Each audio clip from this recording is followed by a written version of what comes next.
gudoomiyaha golaha shacabka baarlamaanka ee Soomaaliya ayaa ka hadlay dagaalka lagula jiro al-shabaab ee ka socda guud ahaan dalka. Gudoomiyaha waxa uu sheegay in dagaalyahanada ay doonayaan in dalku uu noqdo dawlad la'aan isla markaana taas aysan ahayn wax suuragal ah. Waxa uu ugu baaqay guud ahaan shacabka Soomaaliyeed iyo madaxda in loo midoobo dagaalka looga soo horjeedo dagaalamayaasha al-shabaab kaas uu sheegay in dhibaatooyin badan ay ku hayaan dadka shacabka ah. Wuxuuna sidoo kale hoosta ka xariiqay in markaas ay yihiin dad laga hagayo dalal shisheeye isla markaana loo soo dhiibayo fikrado kala duwan si ay dalka dhibaatooyin ay u geystaan. amniga Soomaaliya u baahan tahay amni daradii aan ugu hay dagaalada qabiil waa naga yahay waa khawaarijintan lanagu soo xawalay qoorta ummadda Soomaaliyeed ugu jirto ayaga oo dalka joogan dawladnimo ma dhameystirmayso gaajo lagama baxayo yani waxbarasho arday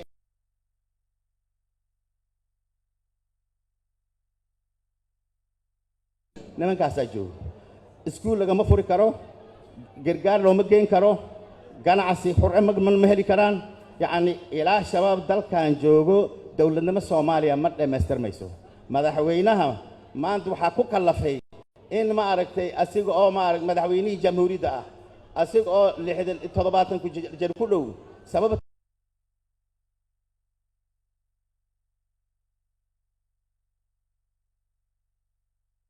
ayaa u soo baxday maanta duurka aad aragteen uu jiifa oo saacadan maaragtay madaxweynaheeni duurku jooga marka ummad madaxweynaheedii furunta ku in aydeenu guryaha iska joogto oo iska sareexdo dhaqaalana aruurinaynin dagaalna galaynin ma dawladnimo qiimo nooga fadhiida walaalayaal waxa la rabaa madaxweynaha inaan anaga ka horeeyna la rabaa dagaalka inuu asaga naga horeeyay ma aha inaan anaga aan ka horeeyin marka dhaqaala wax allaala wixii lahaayo hub tala wixii lahaayo waxaa loo baahan yahay kaliya inaan ku jihayno in ummadda Soomaaliyeed ka xorowdo argagixisada caalamka looga soo diray lagu duleeyay horumarkoodii dadnimadooda dhaawacday wax kasta inaan ka hormarino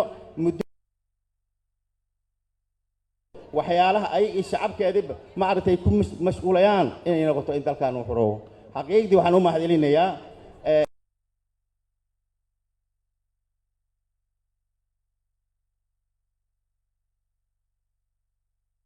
دستوري أنا قلنا وحال لنا باهين هاي شعبو يعني سياسينو لما أنت إن نقطة فكر كان أنا سوق جينو إن أنا سحمنو إن أنا استدللنو إن أنا استفعلنو ما أنت وحي نوتر اسم لها هذا لما أنت قفنا دافعين كينا وناكسن شيخنا عالم كأ سياسيين تاني يعني خبرة تاني حوين كاني إن دافعين أول نقص صدري أيات ذلك لها استا marka kaliya waxa loo baahan yahay madaxweynaha sabab duurka ugu jiro wuxuu rabaa ummadii adiga madaxweynaha u hayd ha kugu soo dayito ha aaminto inay nolol kala jirin in la isxoray maahayn ummadda ha aaminto ya madaxweynaha Xasan Sheekh duurka soo jiifo marka saas daraadeed inaan anigu arintaas u kala harnay way walaalayaal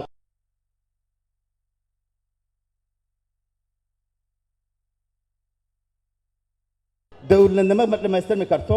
waxbarasho ubadkeena ma heli karo faqri iyo gaajo lagama bixi karo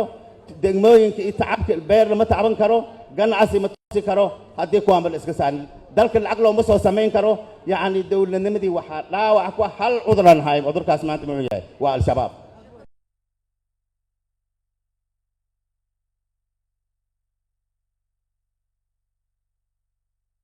cudurka waa meesha walaalaheena Jabuuti tala waa nagu tareen naftooda waa noo hibeeyeen dhaqaalahooda waa nagu bixiyeen bani aadam intaas badan iyo ku sameyn karaa laakiin aniga la nooga baahan yahay awoodaan leenahay ciidamadeena maanta waa tarbadin shalay maadaama uu ku dhiiriday ilaahay tawfiiqdaas waafajiyay xaqiiqdii waxaan shaki ku jirin Ismaaciil Umar Geel wuxuu sameeyay sidaan aaminsanahay waxaa jirta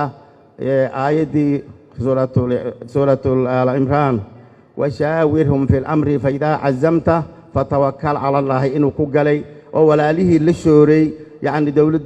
ولا لها نجبوتي وحجرت كود إنه جوعان ربأه أو ما عرفت كلسون لجرت إنه كجلي نحن تاسك كمجرو إلى هي وكجولي أنا جا وحالنا نجر هوا مرك إن أنا ما عرفت dawladnimadii dhameystirno dalka ayaa hadda waxa uu ku jiraa dagaal looga soo horjeedo al-shabaab waxaana dawladda federaalka Soomaaliya ay sheegtay inay ka go'an tahay sidii dalka looga ciribtir lahaa dagaalamayaasha al-shabaab madaxweynaha Soomaaliya Xasan Sheekh Maxamuud ayaana furimaha hore dagaal ku sugan asigoo hogaaminaya dagaalka looga soo horjeedo al-shabaab wiilkaygiiyow hee ii soo tiri isbitaalada magaalada ku yaala Soomaali Suudaneys kow bes Allahu akbar war meeqa tabeelan laamiyada ku arkay aba matayaad rabtaa mise tabeelle tayo alla ileh haba u labayn Soomaali Suudaneys Hospital SSH Brimer World waa bangi kula socdo beesa ku hayee biilasha ku dhig